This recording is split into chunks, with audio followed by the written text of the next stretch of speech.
Welcome back. Let's do question 3b. Find the derivative of f of x if f of x is equal to 5 over 3x plus cube root of x to the power 5.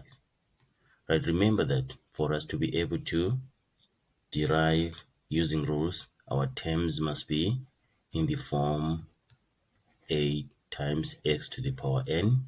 Then we can say n times a, and then x to the power n minus 1. We can use that rule there. Okay, so now we have to write these terms in this form. Now remember the laws of exponents. 1 over x to the power n is equal to x to the power negative n. And remember that nth root of x to the power m is equal to x to the power m over n. So meaning that here f of x is equal to 5 over 3. This x, we're using this rule, it becomes x to the power negative 1. Then plus, and then for this one now, using this rule, becomes x to the power 5 over 3.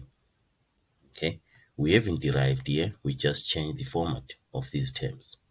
So now let's derive. So f prime x is equal to, we say negative 1 times 5 over 3, which is negative 5 over 3, then x to the power negative 1 minus 1, that is negative 2.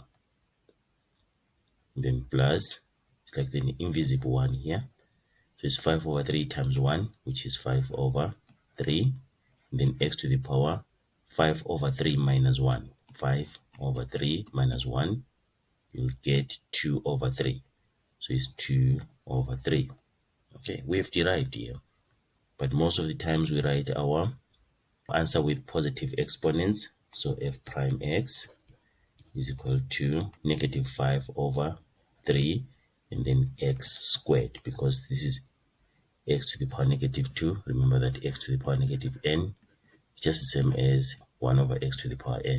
And then plus 5 over 3 x to the power 2 over 3. We've derived using the rules.